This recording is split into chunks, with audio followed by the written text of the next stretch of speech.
I looked up and there was someone that come up my mum's room, and it was just a shadow on the door, mum's room, and he walked into the bathroom and there was no one up there with me. So the first time I ever saw spirit, I was about 6 years old, and we lived in this house. It was really it was a beautiful home, but it wasn't a very comfortable house in terms of energy. Look at more telekinesis, for example, with the Phillips experiment with this particular location. We're thinking more about false collective memory. We're thinking more about psychology when we have a group of people that are continuously investing and projecting onto a location, a story, that we end up investigating the story itself rather than the location. Where's your name? D A B O.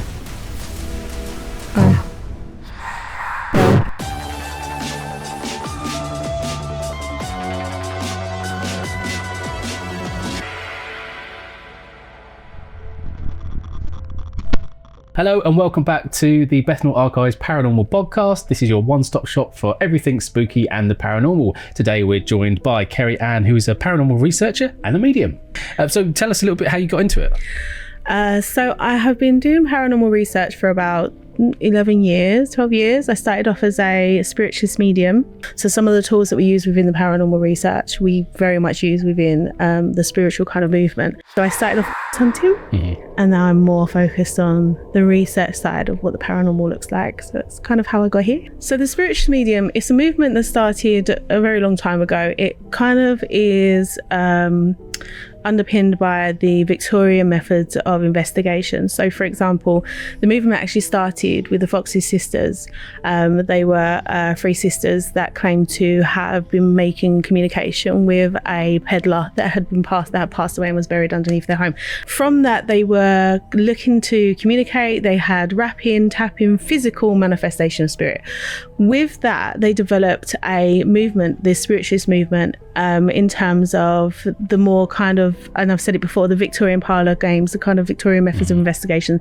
So seancing, trance, spirit board, table tipping, rapping, things that could be objectively measured as terms of more of a subjective experience. The difference that we have from now to back then was we had the Witchcraft Act, which made a lot of what spiritualist mediums did illegal and underground. So there's lots of stories around some of the more kind of well-known mediums and the kind of fates that they had. One was the last woman that was ever trialed as a witch in Scotland. She was performing a trance session at the time, underground one. We have the Fraudulent Medium Act now, which is kind of safeguards people from people that aren't authentically delivering messages from spirit.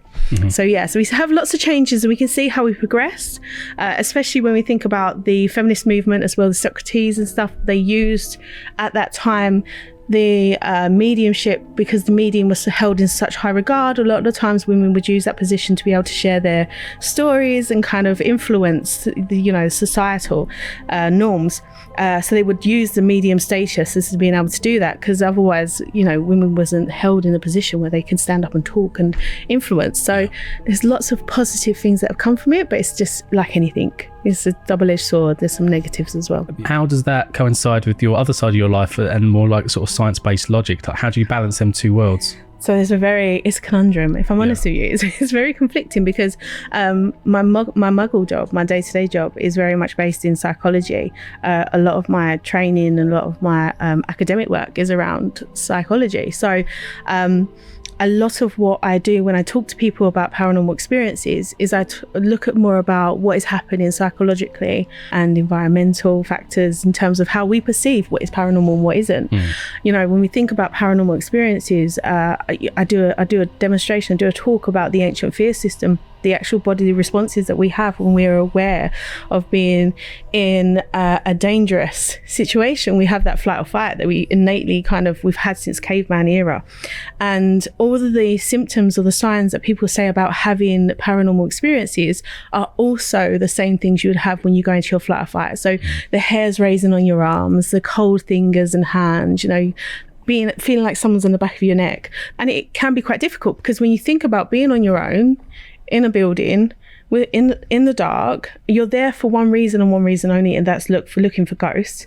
There's a lot of locations that home in on that and then create that environment in the location that you go to. So priming is massive.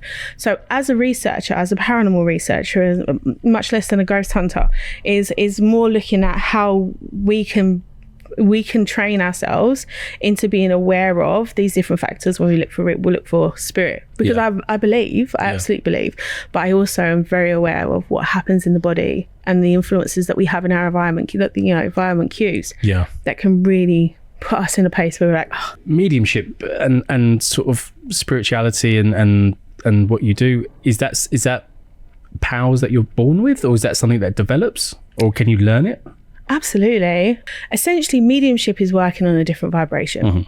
And when you go into an altered state, or when you go into a kind of meditation, what you're doing is you're training your body to change the vibrational level that you're working from. So for example, a good example of this is when we're in our sleep state, when we're kind of just drifting off to sleep, when we're really aware of our surroundings, but we're also completely relaxed.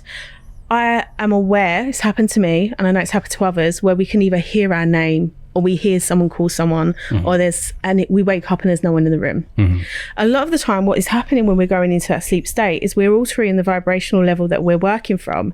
So it's not that spirit has turned up into our space. We've just leveled ourselves up to the position where they're working from. So what we're hearing is spirit. My opinion is spirit work, and those levels can work differently from whether you're a healer, whether you're working psychically, when you're working mediumship. As a medium that is a spiritualist, there is a lot more discipline in it in terms of the training. So you'll be working from the 9 principles of man. You'd also be looking a little bit more about how we can be more disciplined in how we work, differentiating between the two different types of energy, the psychic work and the mediumship, as well as the healing as well. They kind of go hand in hand. But not every medium is a spiritualist. Right. There is a lot of mediums that are naturally mediums, or they have that natural gift and they've worked with it quite in their own way. Whereas spiritualists, I feel like, are a little bit more disciplined in how they work.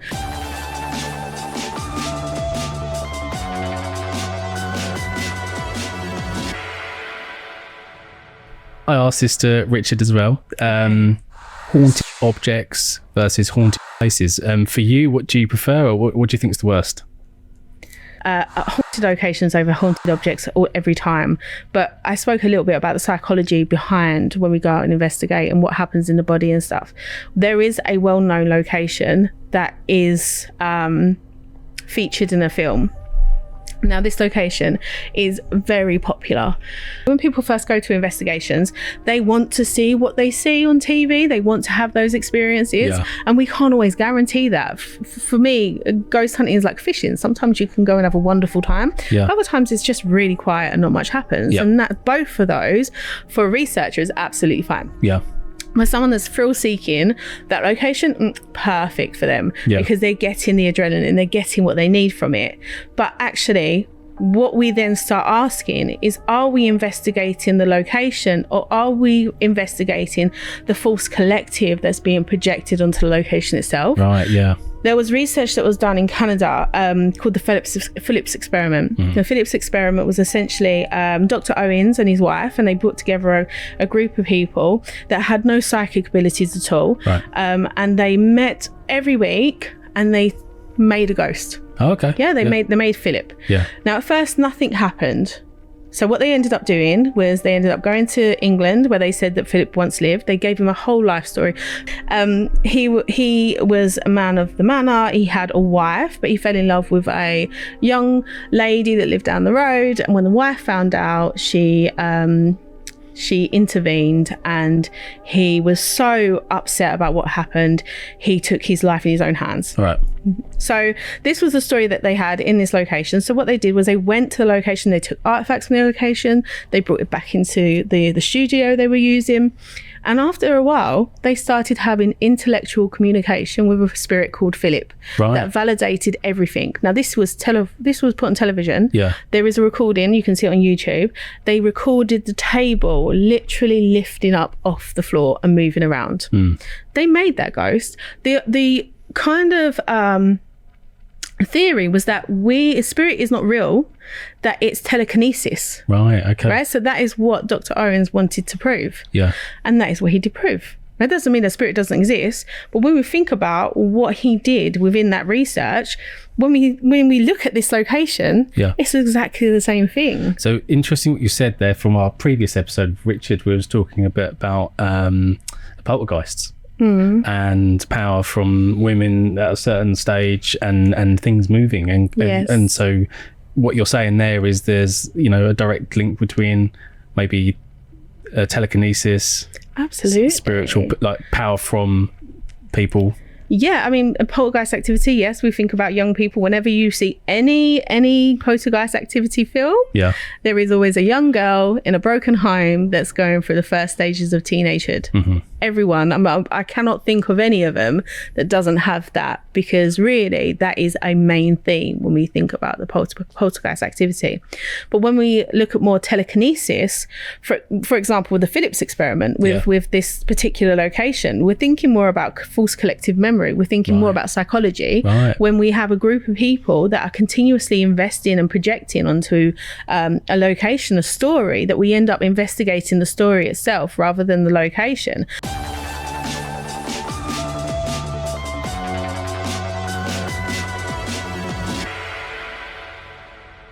There was a researcher called Konstantin Korotkov, and he did a lot of research about when the soul leaves the body. He did mapping, and he was looking at what happens after someone passes and what impact that would have on the soul. But he also did geomapping. And he found that places of holy significance, or where people would go and project and spend time in that, concentrate on that, the vibration of that location was completely different. Oh, okay. So what I do feel like is when we do have situations like this, and we have a group of people over a long period of time continuously investing into a story, is that we're changing the DNA, the kind of vibration of the location as well. So I think it's quite interesting and something to be mindful of when we look at things like that. So when people say, in a lot of fiction and non-fiction about words having power and meaning, maybe, we're talking almost about, collective stories, maybe some sort of ritual or some sort of spell making or something that is then created this in a way. So when you think about words is energy. Energy doesn't go anywhere, it just changes form. Right, so essentially that's what I believe is happening, is that the power of the words, or power of that intention, even doesn't even necessarily need to be if you go into a location and you ask for someone over and over and over again, and you give this person an identity, a voice, something could step into those shoes. This might not even be telekinesis. It could be something else has stepped into those shoes. Are we creating a void? Are we creating a portal? Are we creating something to be able to come through, to be able to give space for something? It's just, I think one thing I will say in my old age is that I do feel like we are in a movement now within paranormal research and within ghost hunting, that we're not giving much thought past what we're doing right now. There's no kind of understanding of the implications that could have on someone's well-being, mental well-being, physical well-being, or even just general safety, but also the impact that has when we are working in a way that can change the fabric of things almost. I just feel like sometimes we walk into houses with muddy feet. And it's just something to be mindful of, because we don't know what that's going to have, what ripple effect is that going to have. So with your power, let's say, I love that. your powers, when did you first realize that you had this sense, and I guess how did you first interact with it? So the first time I ever saw spirit, I was about 6 years old, and we lived in this house. It was really it was a beautiful home, but it wasn't a very comfortable house in terms of energy. We lived right along this lake, this dike, and we all know that water is a conductor and an amplifier as well. So there was a lot of activity in that home, but in particular, there was one evening where I was laying in bed, and I looked up, and there was someone that come up my mum's room, and it was just a shadow on the door, mum's room, and he walked into the bathroom, and there was no one up there with me. And that's the first time. And even at that age, I was really aware of that wasn't anyone. That was spirit. And I think I've always been quite open and I just thought it was something that I could do, knowing when something was going to happen, knowing when a pregnancy was going to happen, knowing if someone was going to have a boy or a girl, knowing when, there was going to be a job off. This all happened quite a lot around me, and I just thought I was really good at reading like the room. I started to go into a spiritualist church, spiritualist center, and every time I went I had a reading, and every time they said you are going to be doing this. That there was a Christine Connolly, and she was talking about her spirit guide, and she said a word, and it wasn't, I heard Talawa, which is a word that's quite important to me, and it's patois for soldier, right? So that's what I thought she said, but it was very similar. But that link was what kind of opened the door for us to start talking about, and that's when I started sitting in a circle. Are there certain dangers or certain things you have to protect yourself with this? Are you opening yourself up to other things that may not be as nice?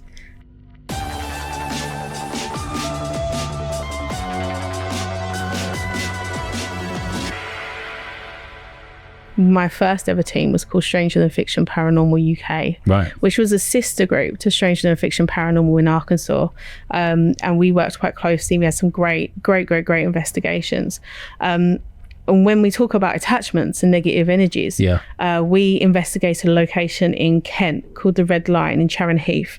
And we just happened across this location. We'd never seen it before. It's really weird on like a fork in the road within itself. When you think about portals. So this building was so old that the actual floors were kind of like this upstairs. We started talking to the lady, and then we said we'd really love to investigate. She was like, absolutely fine, please do. So we went on this one particular day. We went upstairs and we were setting up, and there was a room right at the bottom, and then there was a room just to the left. And as we walked past the room just to the left, we opened the door, and there was flies, a blanket of flies on every surface. Wow. And I'm talking, there was no space between them. It was something out of a film. And we looked at the lady, and she was like, I don't know why this keeps doing this. I literally was in here yesterday, and I hoovered all this out. And it had come back within 24 hours. Wow. So I said to Kerry, I was like, we're in for a night. And she went, I know. Because obviously we watched films. So we set up, was in the main room, and we started to get something come through the spirit box. Now I know we've spoken about the spirit box before, how we need to differentiate between radio frequency and kind of that noise that comes through quite systematically. But this was communication. There was a woman that was coming through, and she's going, no, please, help, stop. And there's a man coming through, and he's going, go, leave her alone. It was really quite intense. And when we think about how we all responded to that, we were like, oh my god, we were really kind of sensitive. We had Jose that had joined us via video link as well, so we're all reacting to what's going on. We had a camera set up. We had like a 5-second shutter rate infrared camera that was set up by the door, and then all of a sudden we felt this energy just go straight into the room. It was not nice. It was the man. It was not nice. The woman wanted help. The man didn't want us to help. I'm not quite sure what was going on. And he just rushed the room.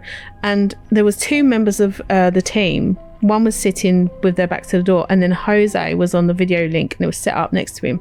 And both at the same time, without seeing each other, both grabbed the back of their necks. Now, Jose's in Arkansas. And both of them went, get off. And I was like, oh my god, you're both doing that. It was a bit mental for me. And then with this, Kerry, this energy just shot out of the room, and Kerry was like, right, off she's gone. She's chased it, followed by another team. And all of a sudden, we heard this almighty bang. And what had happened is Kerry had gone into the room, and she was frozen. She couldn't move. So the person that went in with her held her hands and said, do not affect her. Move from her, come into me. And as he said that, it's all recorded audio. As he said that, he flew. She's landed on top of him, and he had a gash on the back of his back that was about that big, very deep. Shirt was ripped. And that was the first time and the last time that we've ever had an experience where I was like, that is not a nice entity. That is not a nice spirit. And it had physically hurt someone. And the reason why that happened was because we were naive, that we felt we could manage something that clearly was well beyond our skill set. And we pursued something that was not meant for us to pursue, and it gave us warning signs to know. And I know that we get we see, so it's like when a dog starts growling, right? Then you put your hand in its mouth. Exactly. And you do get antagonists, which makes me feel quite uncomfortable when people are antagonized, because it's like someone going into someone else's house and going, come on in, let's go. And you have to have a level of like respect for spirit. But yeah, so that's the first time I would say, and I've only ever had one thing follow me home.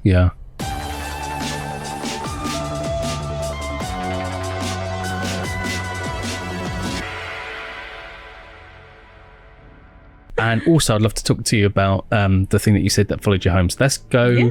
Let's do the. Let's break it up and have a little demonstration first, and then we'll go for that afterwards. So right here, we've got a box. People who like to use different ones. Obviously, this is a digital one, but essentially, they scan the radio waves, and what we're looking for, I guess, what we're sort of looking for, trying to hear is words that come through that are kind of more complete rather than quite clearly something, bits of like radio bits. Yeah, essentially we're scanning AM, FM frequencies, and what we're looking for is words or sentences that go over more than one or two or three of the changes over the frequencies. So that's what we're kind of looking for. And even better, if it's intellectual communication, it's a direct answer. Can you tell us like why radio frequencies, and how do they communicate through that? It's white noise, isn't it? And I wouldn't be able to give you the science behind it, but if I give you my theory behind it, is that we have different ways of being able to interpret energy. This is just another way of being able to do it. So we have the K2, which is in day to day used to be able to find wires by electricians, right?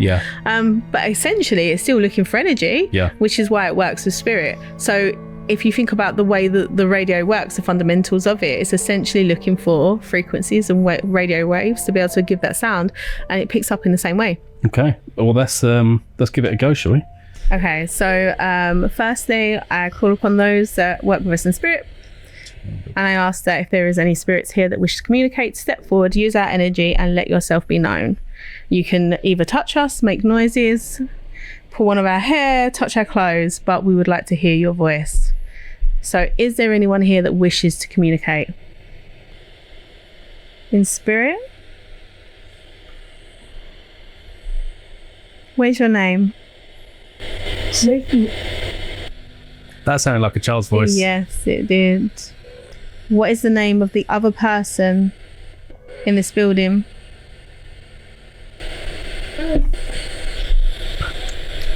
I don't know what they said though. How old are you?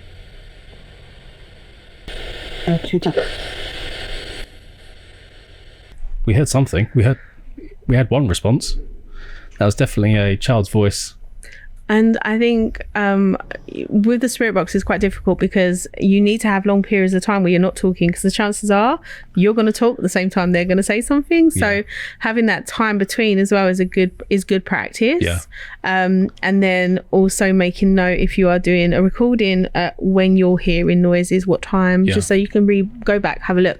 But then there's also things that get picked up that aren't necessarily what we hear in here and now. So good practice has always been really efficient, having more than one device recording and being able to make notes of what you're hearing or what you think you hear, so you can go back and review. Great to get something fairly quickly. In 10 minutes. Good going. Like I said, ghost hunts, you can be there for hours. Typically you'll go to an investigation from about 7 and leave about 2 in the morning. And sometimes you get lots of stuff, other times you don't get very much, but well, let's talk about the thing that followed you home. Wonderful. Yeah. So back to Stranger Than Fiction days. Again, we were just going everywhere and doing everything and not really being mindful of the impact that we probably were having. We'd only been investigating for about a year and a half, and we'd gone to Canvey Island. And on Canvey Island, there's a pub called the Lobster Smack. And the Lobster Smack is incredibly old. It's featured in a Charles Dickens book, Smuggler's Inn. Oh, okay, yeah. Behind that is what we refer to as the Black Jetty. So we decided that we were going to go over to this Black Jetty.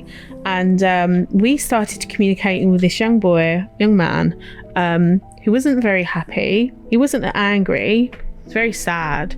And it felt very intense. We didn't like the communication we were having. We didn't feel threatened, but it just wasn't a nice energy to sit in. So we closed it down and off we went.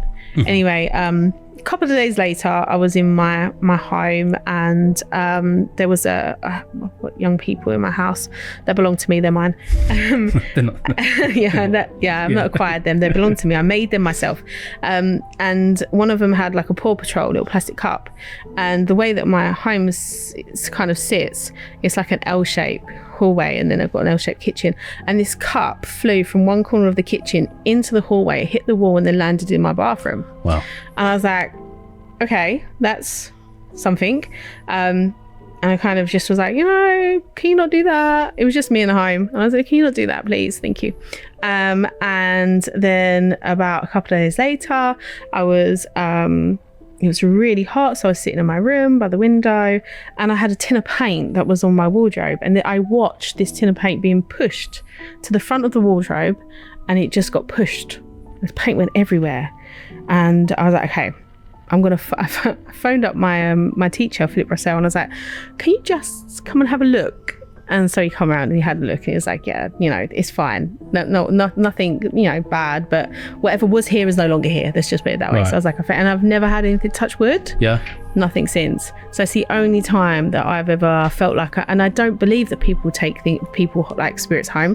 If you think these locations are hundreds or, however years old, these spirits have been there all that time. Why would they all of a sudden want to come home with you? Yeah. What makes you so special? So for me at that moment, I don't know what happened. Maybe there was a empathy connection that maybe that's what might have drawn. I don't feel like that spirit was there all of the time because I didn't feel it. But when they were there, Danny Lee, who is he was part of the paranormal team before, we were setting up the CCTV just to have a look through, and when I did feel this person, and I said to Danny, can you feel that? And he was like, yeah, in the hallway. I was like, yeah. And he was like, show yourself. I was like, don't say that. Don't do that. And that's when the cup installations actually happened. So, just to be mindful, isn't it? But yeah, I've been doing it for, like I said, for a fair few years. And that's the only time.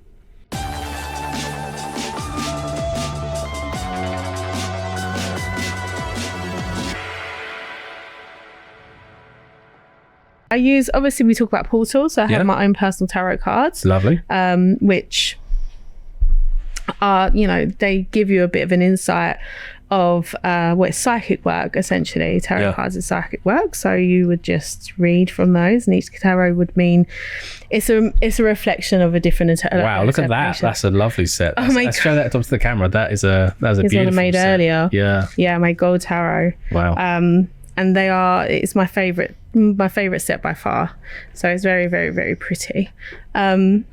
And so sometimes I will use them in an investigation, but often these are my personal ones. And then as a form of divination, again, both of these are divination tools. Now, when we talk about science and equipment, we don't necessarily talk about divination tools, because there is, in terms of the pendulum, there is an element of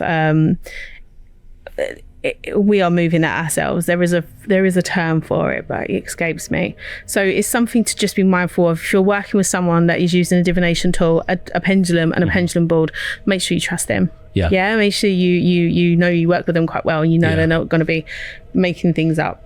So this would be divination, and then my own personal, I spoke previously about my granddad, and this is an I am a jury that's quite linked to him. It's very significant. So in terms of pendulum work, if I was to use pendulum work for myself, then I would use this piece of jewelry. So this will be my yes and no my yes and no answers here.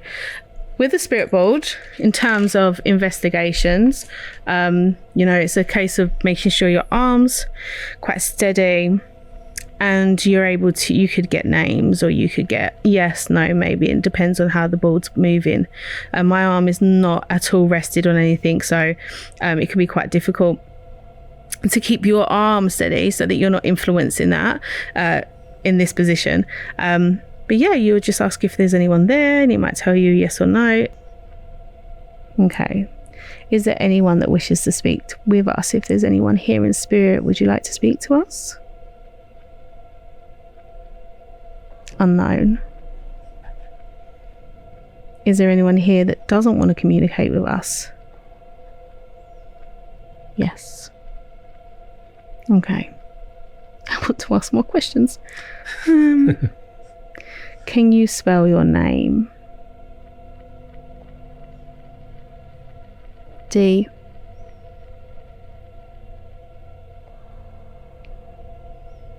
A.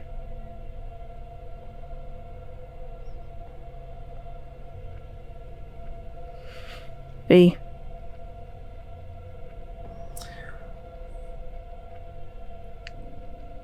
I. L. We have a joker. Oh. We have a joker. We haven't got the devil at all. But we have someone that doesn't want to play with us at the moment, so he's not very happy with what we're doing. Yeah. But yeah, so that's essentially how it will work. And it's very difficult to... With the pendulum, you have to trust the person you're working with. Yeah. That's what I will say, is because you don't know, you got people do fake stuff all the time. Yeah. So yeah, that's just something to be mindful of. Great. Okay, so we've done some of the spirit board stuff. We've had a look at some of the tarot. We've had a look at the spirit box. So as a paranormal investigator, for those of you who are at home and you want to get into paranormal investigation and then sort of learning the basics, what would you say are some of the fundamental basics, some of the sort of basic kit, and how do you sort of maybe do your first investigation? I would say always try and find a team that you can work with. Do not go out to locations by yourself, especially when we think about some of these locations are quite derelict and quite isolated. And I'm saying that as a grown woman telling grown adults what to do. But obviously you have advocacy, so do what you want. But just be mindful of your own personal safety when you do these things. In terms of equipment, your body is your first most important piece of equipment. That will tell you when you're picking up on things, but it's also being mindful that we have those innate processes. K2, which is what we just had, and I know that it was going off, but we have a lot of electrical equipment which is going to impact that, so that's why I've turned that off now. But K2s are quite reasonably priced. That's these here. Yeah, and you'll know when you're getting a hit because it will go like that. And the reason why we're getting a hit is because there's a lot of electrical equipment around. So what you want to do is do a baseline sweep, find somewhere where you're getting no hits, you've just got one green light, and then that is where you then start asking questions and asking for, please touch the green light. Let us know that you're there. So K2 EMF readers are also quite reasonably cheap. When you think a little bit more about the spirit boxes, that's when you're going to be spending big money for a piece of equipment. So if this is a proper hobby that you want to invest in, then there is some incredible pieces of equipment to get, the Oculus, the Boo Bear and things like that, which is phenomenal. But dowsing rods are really good. Pendulum balls are quite good, but just be mindful of how you're working with them and making sure that you are using them in a way where you're getting results rather than it being influenced in any way. There's nothing more disappointing than having the result and knowing that it's come from a person rather than a spirit. Nothing more disappointing. So that's something I would just say, and trust who you're working with as well. Yeah, great. We've also got some cat balls behind us there. Okay, yeah. Yeah. So cat balls are very controversial in the paranormal field. Yeah. Very controversial. There is some people that are dead against cat balls. There's some people that, work with them. We do work with them as a trigger object, which is what we would use for... So these will go off in a second, I think you can see on the camera. So when we think about trigger objects, they can be anything that is relevant to the location you're at. So if you are in a building that used to be a school, toys, perfect, or pen and paper, as something that's been drawn around and then left. So for example, we've got a piece of paper and a cross, draw around a cross, things like that can be moved, that are secluded, that aren't going to be impacted. So having cat balls, perfect. You can put that somewhere that you can be in a completely different part of the room, and then if you start getting hits, then possibly you can say that there's movement around it. All things to be mindful of: if you're in a building that's quite high up and it's got cars going past or lorries going past, that will impact it. If you have any movement in the street that's quite significant, that will impact it. So it's just finding the right time to use them. And if you find the right time to use them and you get hits, then so a bit of vibration nearby can sometimes set them off. Great. Oops, there we go. And finally, I guess usage of sort of sage and other things to like cleanse areas. I mean, is that something that you use? Is it something you'd recommend? So in terms of sage, I would always say be mindful, because it's endangered and it's indigenous as well. So they're part of a practice that's quite protected. There is ways of being able to cleanse. So witch's salt, which is incense ash, some charcoal and some salt crushed together with eggshells. They're very good for warding and being able to use as protection of an area. But incense sticks, dragon's blood is something that some people use different things for different things, but dragon's blood I find quite useful in terms of releasing, letting go, and just kind of what you essentially want is just to remove any stagnant energy that doesn't belong to you. Doesn't mean that you've got an attachment. It doesn't mean that there's something that's followed you home. Just means that there's been a residue left from the work that you've been doing. Like anything else, if you're an artist and you paint, you're going to get paint on you. So it's almost the same as that. So having some kind of way of being able to cleanse. Some people do salt baths. It's just a way of being able to just release any energy that doesn't belong to you and anything that's stagnant that's not going to serve your highest good. So I use dragon's blood incense for that. But you can get sage incense. You can get different ways of being able to do it. Yeah. Great. Good practice. Great. Excellent. Well, thank you so much for coming and joining us on today's podcast. Thank you for coming down, and remember to like, subscribe and comment. So give us a thumbs up, just let us know you've watched it and you've enjoyed it, and we'll see you next time for our next podcast.